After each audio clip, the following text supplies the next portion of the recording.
Hello, this is Bug News, and today we're going to talk about Ready to Love DC and Side Chick Gate.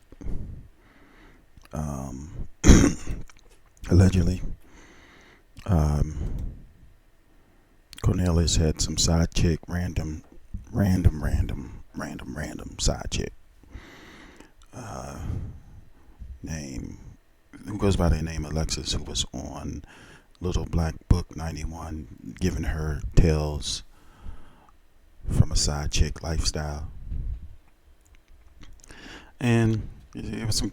She pointed out a lot of interesting information, but we're just going to go over certain stuff. The link for the interviews in the description, which is not boring. It moves pretty fast. I mean, it's like it's like 90 minutes long, and so it keeps you engaged. So if you want to check it out, you can check it out. But just gonna go over some of the details. So one thing that was pointed out early was that Camille reached out to this woman's ex-husband, um, which puts her, the woman, Alexa. I'm sorry, not Alexa, Alex, in that 304 category that the people talk about in the manosphere. I think that's a description of a woman who may have been divorced more than once and married more than once or something like that. But so far, she's only been married and divorced once, according to her testimony.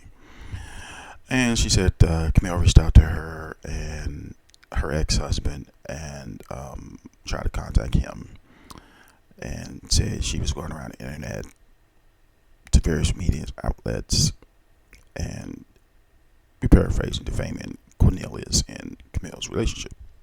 Now, mind you, that the two have a lot to lose, because if they're on the show, Cornelius out in these streets, uh, still pumping and dumping, as some people might say. And there's money on the line if once this show is over. So, Camille, she about them dollars. She don't want nobody messing that up, in my opinion. So how did this Alex and Cornelius meet? So they met at some red carpet event. She interviewed Cornelius. Corey happened to be there too. She did not present herself as a publicist. She presented herself as an interviewer. So at some point, she posted a video up, and then Cornelius reached out to her and asked for the video. And at that point, they started talking a little more. And then during the interview, sometime later, I think they met up again, and at the after party. Then also at the after party, and I think she asked him, was he single or something. At that point, he didn't say anything. And then after the after party, Cornelius walked her out to the car, talked for a minute, and then they got on church, and then it came out that they were both been attending the same church the next day. She said that she was looking for a new church, and that church was like one of the few churches open because it was COVID and pandemic and things like that. So, they met in church again at this point, and then after church, they went to a restaurant, I think in Southwest, and she named the restaurant Blue Jacket Restaurant. He told her allegedly that he wanted to break up with Camille, and things like that. And this is what I guess drew her in. Although I guess he was starting to confirm that he was single, but he wasn't really. Well, we don't know what he is actually. So, but come to find out, Cornelius got two phones. So he got his one phone and he got a booty phone, allegedly. That's how we describing it, in our opinion over here. But Alex has a status thing about certain phones, or probably other thing that she feel people should have to determine their income value. And if you have an Android, she call it broke droid. And if you have Apple, because Apple's more expensive to some degree. She sees it as more as high of a status. But anyway, so um,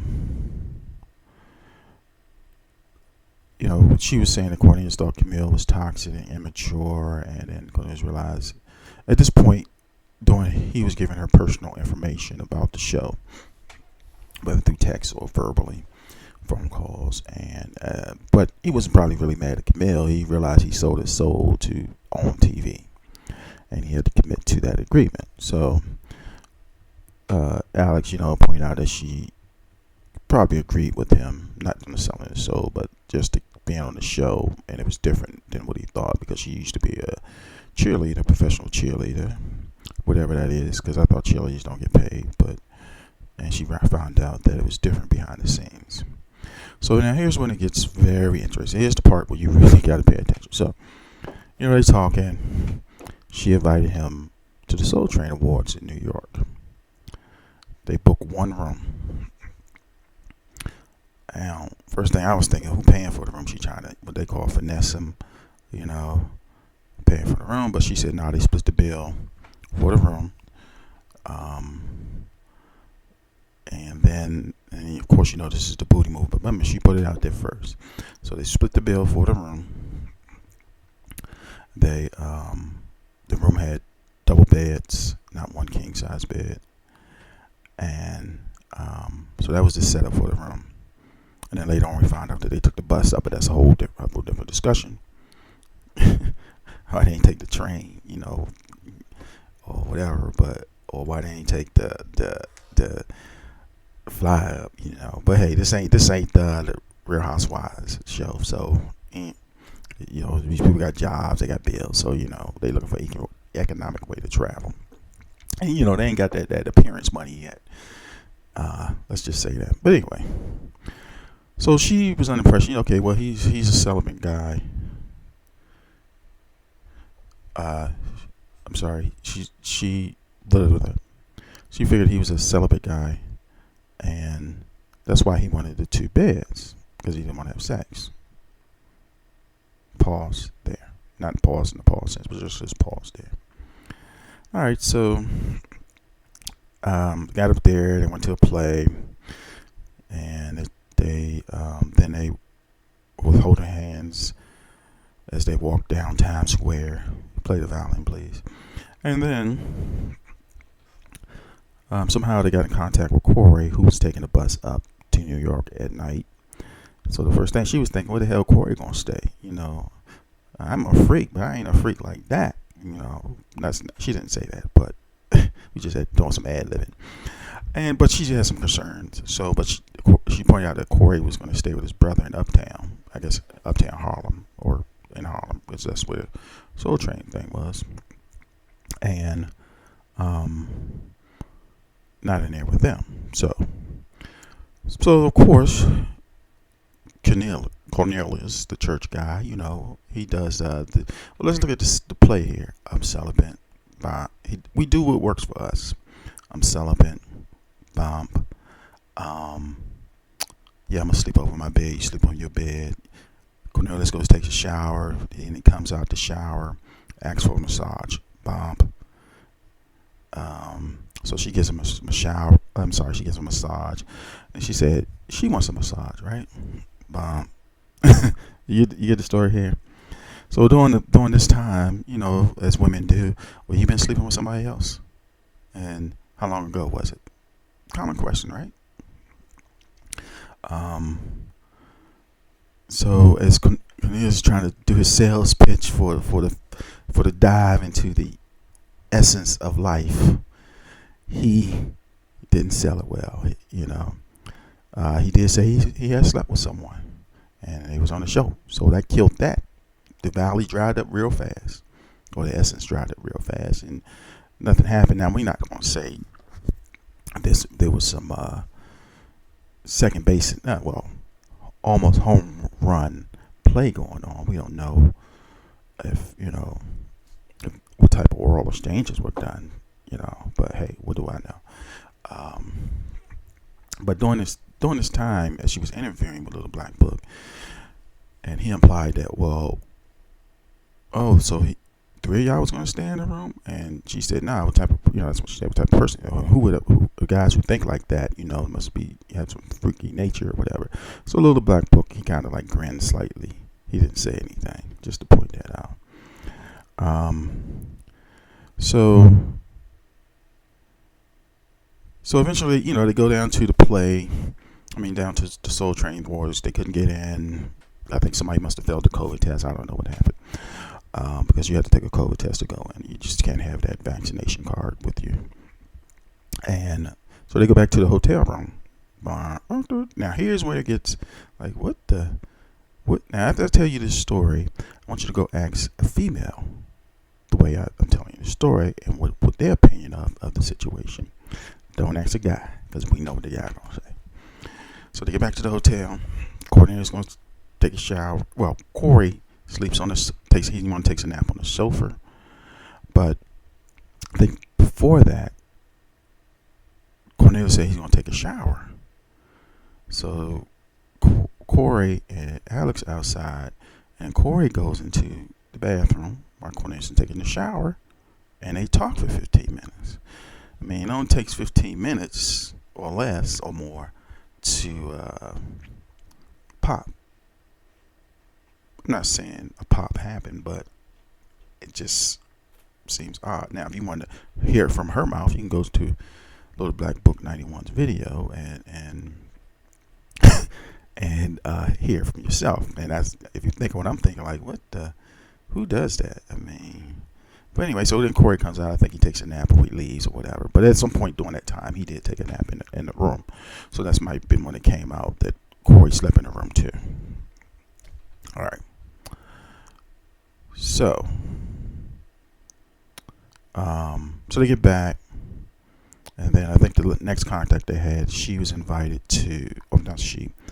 Cornelius was invited to some type of event with Maya, because she was just keeping in contact for red carpet event. So I guess you gotta get yourself out there, and if another opportunity because you was on TV or approaches yourself, and you keeping your name out there. Excuse me, you if they like you, some people will be hosting parties, some people won't. Some people are party promoters. So if you're hosting parties and you can, make a couple of dollars, especially if you can go around the country if they like you, or in the case of Cornelius and Camille, if they can work the church circuit and get a couple of dollars, hey, or maybe get another show, hey, who knows what's been said. But if this woman comes in and messes this up, Camille about that money, so she didn't want that anyway. So Corey happened to be at the Maya event too, and